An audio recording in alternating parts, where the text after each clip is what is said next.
കുഞ്ഞുങ്ങളോട് നമുക്ക് തിരിച്ചു പിടിക്കാം. മാഷിന് സ്കൂളിലെ ഒരുപാട് അനുഭവങ്ങളുണ്ട്, കുട്ടികൾ ഒരുപാട് അറിയാം, ഇവിടുത്തെ കുട്ടികളെ അറിയാം. എന്തോന്നു മാഷിന് ഇവരുടെയൊക്കെ പ്രവർത്തനങ്ങൾ നിങ്ങൾക്ക് സ്കൂൾ തലത്തിൽ അധ്യാപകർക്കൊക്കെ എങ്ങനെ ഈ കുഞ്ഞുങ്ങളെ ഒപ്പം മുതിർന്നവരെ തിരിച്ചു പിടിക്കാൻ പറ്റും?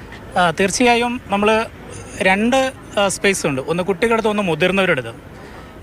മുതിർന്നവർക്കുള്ള ഒരു കടമ വളരെ വലുതാണ്. ഇപ്പോൾ ഇവിടെ നേരത്തെ സൂചിപ്പിക്കപ്പെട്ടതുപോലെ അവിടെ മനസ്സടിഞ്ഞ് കിടന്ന ആളുകൾക്ക് ശ്വാസം കിട്ടിയെന്ന് പറയുന്നത് കുട്ടികളുടെ ഒരു കളിയിലൂടെ, ചിരിയിലൂടെയാണ്. യഥാർത്ഥത്തിൽ അത് തന്നെയാണ്. ഒരു ചലനമില്ലാത്തൊരു വീടാണെങ്കിൽ അവിടേക്കൊരു കുട്ടി പിറന്നാൽ അവിടെ പിന്നെന്തായി, ചലനാത്മകമായി, ക്രിയേറ്റീവായി, അല്ലേ? അങ്ങനെയാണ്. യഥാർത്ഥത്തിൽ ആ മക്കളിലേക്ക് നമുക്ക് കൊടുക്കാനുള്ള ഒരു ഡ്യൂട്ടി, ഒരു കടമ എന്ന് പറയുന്നത് അവരോട് സംസാരിക്കുക. നേരത്തെ സൂചിപ്പിക്കപ്പെട്ടതുപോലെ ആ മൊബൈലിൽ, ഞാൻ കഴിഞ്ഞ ദിവസം ഇവിടെ ഈ ക്യാമ്പ് സന്ദർശിച്ചിരുന്നു, എല്ലാ കുട്ടികളും മൊബൈലിലാണ്. അപ്പോൾ അന്നത്തെ ഒരു സാഹചര്യം അങ്ങനെയാണ്. കുട്ടികൾ എങ്ങനെയെങ്കിലും ഒന്ന് എൻഗേജ്ഡ് ആവട്ടെ എന്നാണ് രക്ഷിതാക്കൾ ചിന്തിച്ചിട്ടുണ്ടാവുക, അല്ലെങ്കിൽ കൂടെയുള്ളവർ രക്ഷിതാക്കൾ അങ്ങനെ കണ്ടെത്തട്ടെ എന്നാണ്. പക്ഷെ അതിൽ നിന്ന് മാറ്റിക്കൊണ്ടുവരാൻ നമുക്ക് കഴിയും.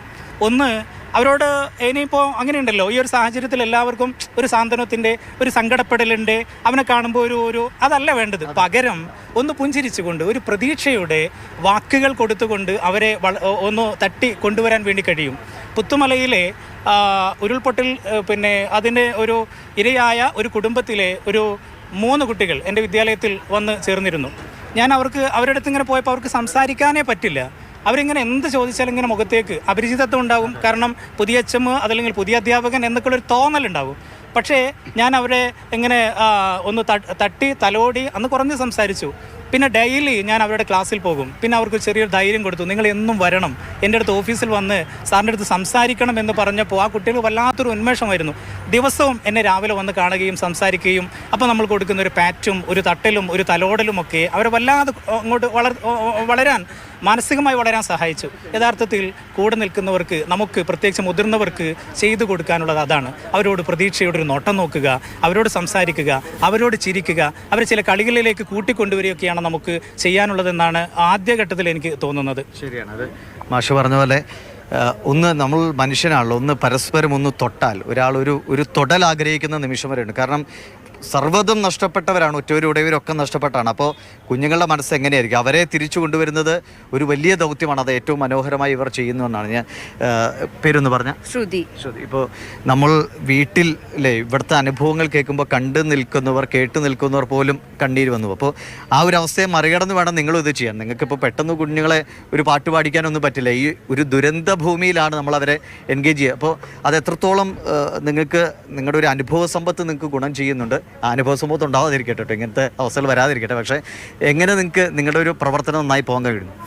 ഒരുപക്ഷെ നമ്മൾ മുന്നത്തെ വർഷങ്ങളിലൊക്കെ ഇങ്ങനെയുള്ള ക്രൈസിസുകൾ വരുന്ന സമയത്ത് നമ്മൾ ഏറ്റവും കൂടുതൽ സപ്പോർട്ട് ചെയ്ത് നിൽക്കുന്ന ഏറ്റവും വലിയൊരു കാറ്റഗറി എന്ന് പറയുന്നത് കുട്ടികൾ തന്നെയാണ്. നമുക്ക് ഒരുപക്ഷെ കുട്ടികൾക്ക് ഇങ്ങനെയുള്ള സംഭവങ്ങൾ ഓവർകം ചെയ്യാനുള്ളൊരു കപ്പാസിറ്റി എന്ന് പറയുന്നത് മുതിർന്നവരെ അപേക്ഷിച്ച് നോക്കുമ്പോൾ കുറവായിരിക്കും. അപ്പം നമ്മൾ ഏറ്റവും കൂടുതൽ ഇൻ്റർവെൻഷൻ കൊടുക്കേണ്ട ഒരു വിഭാഗം എന്ന് പറയുന്നത് തന്നെ കുട്ടികളാണ്. അപ്പം നമ്മൾ അവരെ മെയിൻലി ഫോക്കസ് ചെയ്യുക, അവർക്ക് കൂടുതലായിട്ടുള്ള ഇൻ്റർവെൻഷൻസുകൾ കൊടുക്കുക, അതുപോലെ തന്നെ അവർക്ക് നമ്മളിലൂടെ തന്നെ അവരിൽ ഒരു ചെറിയ മാറ്റങ്ങൾ കൊണ്ടുവരിക. അതുപോലെ തന്നെ നമ്മൾ ഇപ്പോൾ ഒരുപക്ഷെ ക്യാമ്പിൽ കുറേ ആൾക്കാരുണ്ടാവും, നമ്മൾ ബഹളങ്ങൾ ഉണ്ടായിരിക്കും, നമ്മൾ കൊടുക്കുന്ന കാര്യങ്ങളെല്ലാം അവർക്ക് കിട്ടുന്നുണ്ടാവും. എന്നിരുന്നാലും ഇതിൻ്റെ ഒരു കുറച്ചും കൂടി കഴിഞ്ഞ് കഴിഞ്ഞാലായിരിക്കും അവർക്കൊരു ബുദ്ധിമുട്ടും കാര്യങ്ങളും ഉണ്ട്. അപ്പോൾ ആഫ്റ്റർ നമ്മുടെ ഫോളോ അപ്പ് എന്ന് പറയുന്നത് വളരെയധികം ഇമ്പോർട്ടൻ്റ് ആയിട്ടുള്ളൊരു കാര്യമാണ്. അപ്പോൾ നമ്മൾ ഈ ഒരു ക്യാമ്പുകൾ കഴിഞ്ഞ് കഴിഞ്ഞാലും അടുത്തൊരു സ്റ്റേജ് എന്ന് പറയുന്നത് ഇതിൽ നമ്മൾ നോക്കിക്കാണുന്ന, നമ്മളിപ്പോൾ പറഞ്ഞ പോലെ തന്നെ സൈക്കാട്രി അല്ലെങ്കിൽ സൈക്കോളജി ഒരു വിഭാഗം എന്ന് പറയുന്നത് കൊണ്ടെത്തിക്കുന്ന ഒരു സംഭവം, അടുത്തൊരു ഘട്ടം എന്ന് പറയുന്നത് ഫോളോ അപ്പ് സെഷൻസുകളാണ്. അപ്പോൾ അതിന് നമ്മൾ കുറച്ചും കൂടി മുന്നോട്ട് കൊണ്ടുപോകണം എന്നാണ് എനിക്ക് അനുഭവം അല്ലെങ്കിൽ ഇതിൻ്റെ ഒരു എക്സ്പീരിയൻസ് എന്നുള്ള രീതിയിൽ പറയാനുള്ളത്. കുട്ടികൾക്ക് ഇങ്ങനെയുള്ള ഫോളോ അപ്പ് കൊടുക്കുകയും ഇവരുണ്ടാവുന്ന ഇങ്ങനത്തിലുള്ള ഇഷ്യൂസുകൾ ഉണ്ടെങ്കിൽ കൂടുതൽ, ഇപ്പോൾ നമ്മളൊക്കെ എന്ന് പറയുന്നത് മലപ്പുറത്ത് നിന്ന് വന്നിട്ടുള്ള കൗൺസിലേഴ്സാണ് ഞങ്ങൾ. അപ്പോൾ കുറച്ചും കൂടി നമ്മളിങ്ങനെ ഉള്ള വകുപ്പുകൾ, എല്ലാ വകുപ്പുകളും കൂടി ചേർന്ന് കൗൺസിലേഴ്സും ഇങ്ങനെ ഒരു ടീം ഉണ്ടാക്കിയെടുക്കുകയും ഇതിലൂടെ കുട്ടികൾക്ക് ഉണ്ടാകുന്ന ഇഷ്യൂസുകൾ നമ്മൾ കണ്ടെത്തുകയും ആദ്യഘട്ടങ്ങളിൽ തന്നെ അത് കണ്ടുപിടിക്കുകയും ചെയ്ത് ഇങ്ങനെ ഉണ്ടാകുന്ന ട്രോമയൊക്കെ മാറ്റിയെടുക്കാൻ പറ്റുന്നത് തന്നെ ഇങ്ങനെയുള്ള കാര്യങ്ങളിലൂടെയാണെന്ന് എനിക്ക് പറയാനുള്ളത്.